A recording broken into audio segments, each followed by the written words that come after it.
ఏదో పరిచయం అయ్యాడండి. అది కాస్త ప్రేమగా మారిందండి. అంటే నాకు మా అమ్మ నాన్న లేక నాకు అమ్మ నాన్నగా చూసుకుంటున్నాడని నేను ఇష్టపడ్డాను సార్. అంతకుముందు వేరే అఫైర్ ఏం లేదు సార్. నాకు అతన్ని ఇష్టపడ్డాను. ఇష్టపడి నన్ను పెళ్లి చేసుకున్నాడు సార్. 2022లో జనవరి 28న నన్ను పెళ్లి చేసుకున్నాను సార్. 28న చేసుకుని సార్ నాకు జూలై నెలలో నాకు పాప పడింది సార్ కడుపులో.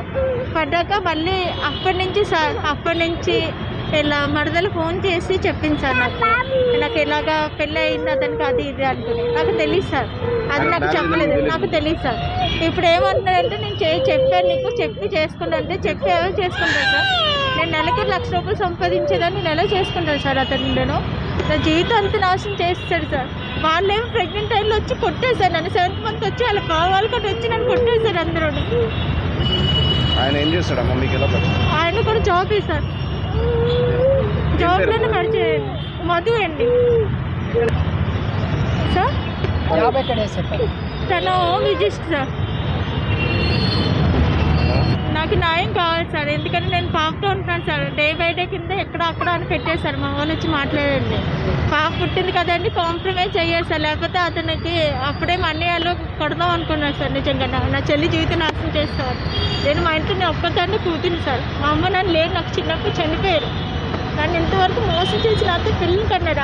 అతనికి ముందు భార్య సూసైడ్ చేసుకుని చనిపోయిందంటే నాకు వాళ్ళు చెప్పారండి. మా అత్త మామ చెప్పారండి. సూసైడ్ అయితే ఈమెతో రిలేషన్లో ఉన్నారండి. ఆమె సూసైడ్ చేసుకుని చనిపోయిందంటే ఏమైతే ఉంటుండే. ఆవిడకి 2 పిల్లలు అంటే ఈవిడికి 2 పిల్లలు అంటే నాకు తెలియదండి. తెలిస్తే 4 పిల్లలు ఉన్నాయి, ఎవరు చేసుకుంటారని చెప్పాను నేను.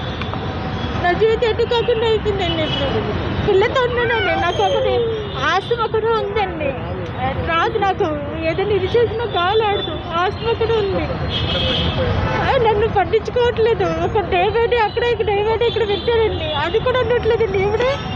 ఈవిడ లాగేసుకుందండి మొత్తం. ఇప్పుడు నా పరిస్థితి ఏంటి, నా పాప పరిస్థితి ఏంటండి? నా పిల్లలతోటే ఉండాలి కదండి. అతను 4 పిల్లలు ఉన్నారు కదండి. అతను ఆ పిల్లలతో ఉండి సరిపోను కదండి. నాదేం 25 ఇయర్స్, ఆయనకేమో 45 ఇయర్స్ అండి. ఎలాగండి చెప్పింది? ఇటు కాకుండా నా జీవితం అయిపోయిందండి. నాకు న్యాయం జరగాలని కోరుకుంటున్నానండి.